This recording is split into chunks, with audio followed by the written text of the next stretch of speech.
Let us start today's current affairs discussion. Most important topics for today. Number 1. Famous tabla player Zakir Hussain passed away at the age of 73. Zakir Hussain is a renowned, very famous Indian tabla player, tabla maestro, composer, and he was very famous for his contributions to Hindustani classical music and for his role in spreading Indian music across the world. Zakir Hussain's career is completely with music and tabla, and he got Padma Shri in 1988, Padma Bhushan in 2002, Padma Vibhushan in 2023 recently, and Sangeet Natak Academy 1990 award, Sangeet Natak Academy award in 1990, and fellowship also. He also got from American, he also got National Heritage Fellowship from US National Endowment for the Arts. He also got widely recognized as a leading figure in the contemporary world music movement. He has collaborated with many prominent artists across the world. And coming to, he also got Kyoto Prize in Arts in 2022. He got Kyoto Prize in Arts. I do remember he played tabla in the premises of Taj Mahal, and you can also see the ad Wah Taj. In our childhood, there's an ad called Wah Taj. And in Telugu, in Tamil also, there's a movie called Bharatiyudu. In that, there's a song, Telephone Dvalina Navedana. In that song, there is a lyric that Zakir Hussain Tabla Tarama. So it was something like tabla is equal to Zakir Hussain and Zakir Hussain is equal to tabla. And unfortunately, the world of music is going to miss him forever. And he died in US, not in India. He breathed his last in, I think, in foreign land, not in India. But it's very famous. Tabla maestro Zakir Hussain passed away at the age of 73. And he was 5-time Grammy Award winner. So you should know about him and you should know properly about Zakir Hussain. Second important news that is coming up today, from last 2 days it is news, is that first global status report on drowning prevention. Drowning means submerging into some liquid, particularly water. World Health Organization, WHO, have called on the Southeast Asian region countries to strengthen measures to prevent drowning of particularly children and adults, which it says disproportionately affecting the children and vulnerable population. What do you mean by drowning? Drowning is a process of experiencing respiratory impairment from submersion or immersion in liquid. It's a very important thing which you need to understand. According to first ever WHO's Global Status Report on Drowning Prevention, Southeast Asia reports 83,000 drowning fatalities in 2021 and almost accounting for 28% of global drowning burden.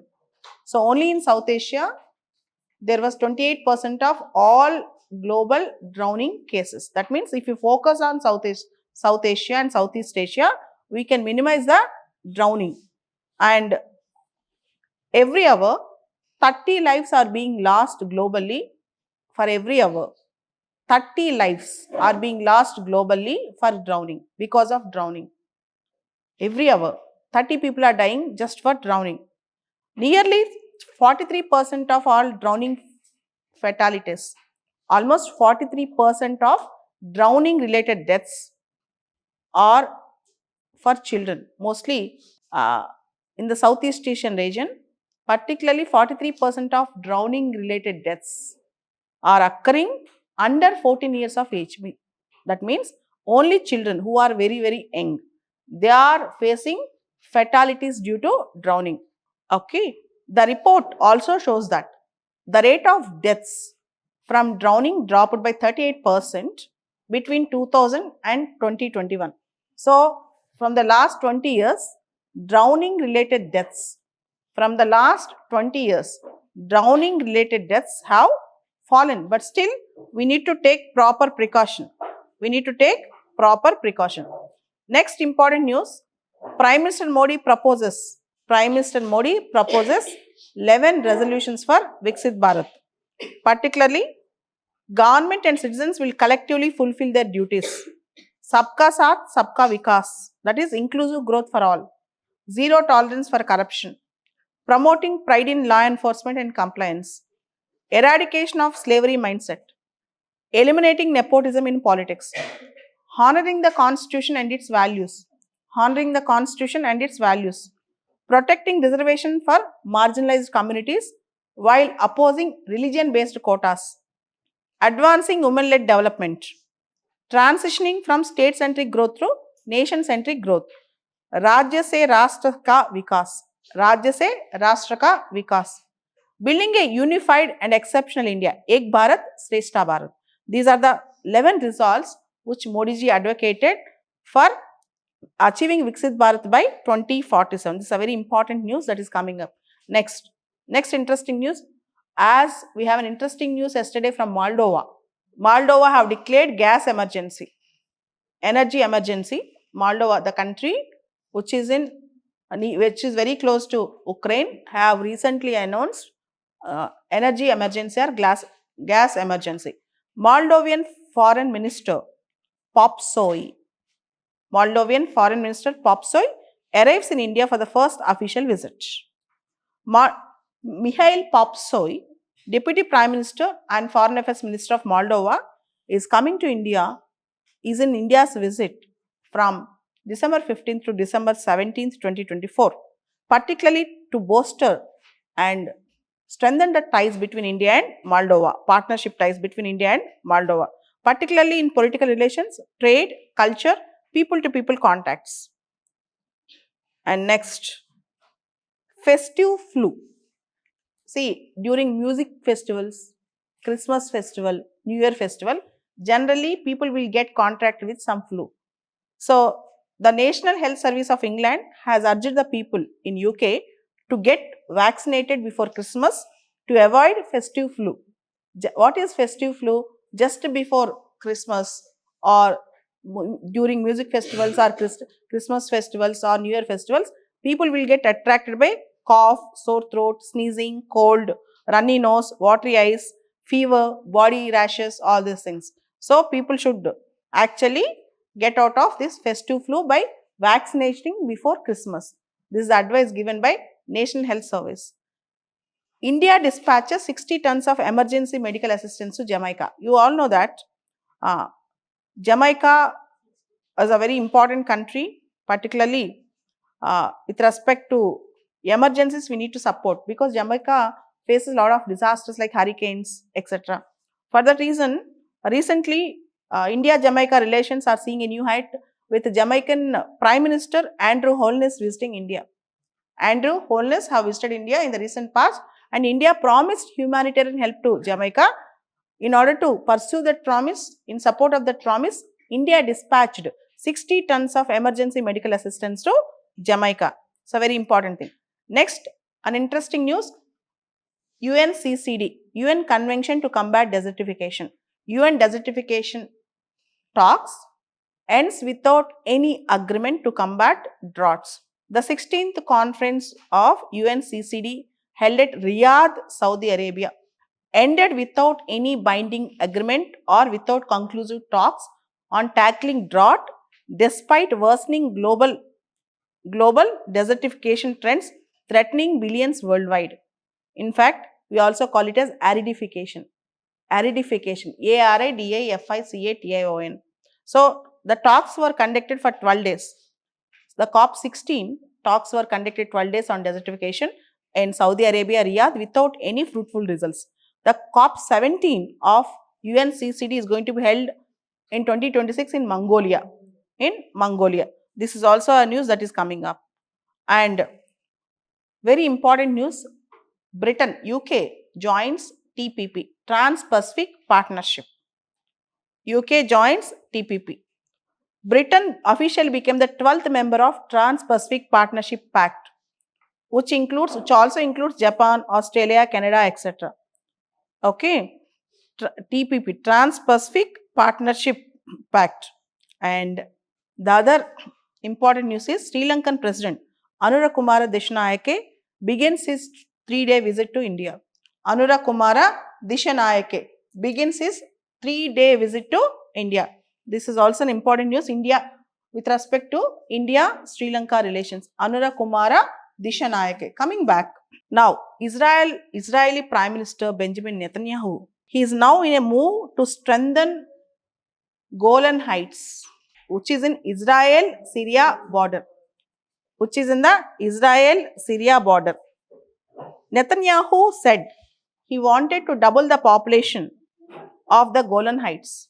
He wanted to double the population of Golan Heights, which Israel seized during the 1967 Six-Day War. And internationally, it is considered as illegally occupied territory by Israel. But now, with the Syrian President Bashar al-Assad escape or his run away from Syria, now Israel wanted to strengthen this area by doubling the population, by having more control on Golan Heights, because the area of Golan Heights is considered as a new front now. Israeli government has improved a plan to encourage the expansion of settlements in the occupied Golan Heights area. And particularly, Israel forces moved into a buffer zone separating Golan Heights from Syria in the days following Assad's departure from Syria, saying that the change of control in Damascus might lead to any eventuality. So, Israel wanted to toughen. Israel wanted to have more control over Golan Heights. So, that news is coming up, which is also very interesting. Coming to the other news, other controversial news is Indian Air Force. Indian Air Force have charged or billed 130 crores on Kerala government for its help in Wayanad disaster. Immediately when Wayanad disaster landslide happened, Indian Air Force have sent aircrafts to support the disaster relief measures. But in the aftermath of the events, Indian Air Force have charged 130 crores. And there is a controversy and Kerala government is highly contesting on the issue. We are in a distress and central government is expected to support us in distress. But Indian Air Force is sending bill. But experts are saying that state can pay those bills from State Disaster Response Force. Coming up, the other important issue, new Chhattisgarh government aiding the fight. From Hindu paper, there is a discussion, a lecture or a speech given by Amit Shah with respect to Maoism. There is a target for Chhattisgarh government and central government by March 31st, 2026. By March 31st, 2026, Chhattisgarh government and the central government has to end Maoism in Chhattisgarh. There is an operation called Operation Kagar, Kagar, that is coming up to end Maoism. And there is other interesting news from Hindu today. Indians make up over 78% of top paid H1B seekers. That's a report that is coming up from Hindu. And the other interesting news in Hindu, Telangana government, today Telangana assembly sessions are being started and new law is going to come up in Telangana. Telangana government Record of Rights Act. Telangana government Record of Rights Act. If you observe, this act is a new act that is coming up in this session, and the spectacular feature of this act is Budar. As humans have Aadhaar, as we all have Aadhaar, for lands, Telangana government is introducing a concept called Budar. These Budar cards, they are both temporary and permanent. They would be generated in respect of all parcels of land and it would be made accessible online to patradars or landowners. So, as we have Aadhaars, Telangana government is introducing Budars for land, Budar cards. So, they are available online for all landowners and patradars, and the new law is coming up in Telangana. Telangana Record of Rights Act in the new session of the Telangana Assembly, and the government proposes to issue a single Budar card for all parcels of land held by the patadar. single card for all land. For example, you have 10 lands, but you will get a single card with an ID number, so that all your land records will be seen from that single ID number. It's called Bhudar card. A new concept is coming up. The modalities are not yet out, but government is going to propose this in the assembly session as a new law, Records of Rights Act. Already there is an old act. That act will be now repealed. A new act is coming up in Telangana. So these are the important news that are coming up today.